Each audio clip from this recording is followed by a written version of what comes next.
për tani kjo është edhe një sfidë tjetër ku komuniteti i intelektualëve, juristëve, dhe pse jo, dhe politika disi e kanë lënë në mëshirë të fatin, ndoshta edhe me qëllim, pra këta kriminalë sërbë të cilët kapën për krimet e luftës të cilët i kanë bërë në Kosovë, ata gjykohen me ligjin e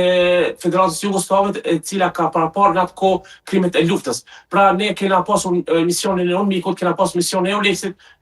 në shtetëformimin, shtetërtimin kena krijuar mekanizmat ligjor dhe asnjë deputet, asnjë ministër nuk e ka hekur atë ligj se kriminalët serb duhet të gjykohen me kodin penal aktual të cilin kemi fuqi ose çdo që të marrë precedenti dhe marrëveshjet ndërkombëtare të trajtohen në përparësi të ligjeve tona, pasi që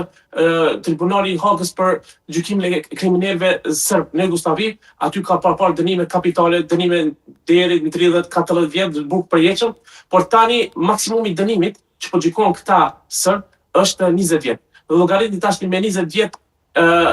dikush bën krime, të vërtetohet krimi, dhe të bën masakrë dhe tani gjykata e apelit edhe në një instancë tjetër e vran ndërgjegjen e njerëzve, ndërgjegjen kolektive të shqiptarëve dhe e ja zbut dënimin vetëm se thotë se nuk është vërtetuar fakti se ky ka udhëhequr grupin. Pra paramendoni apeli thotë se nuk është vërtetuar fakti që ka udhëhequr grupin. Po pavarësisht a ke udhëhequr apo nuk ke udhëhequr, ti ke marrë pjesë në krim. Ajo është identifikuar, por po shihet që apeli ka në agjendën e saj kërkesa politike, ndonse ne gjithmonë ushtarët ushtrisë kombëtare të Kosovës posa që të kalojnë kufirin, ata po kopën, po zgjidhen dhe po mbahen disi më shumë në qendra të parapërkimit dhe më pas po lirohen që nuk po ditë edhe fati tyre çka po bëhet aty, si po trajtohen në aspektin human, por këtu po shihet që ka agjenda politike dhe familjes ju është vrarë edhe një ndërgjegje.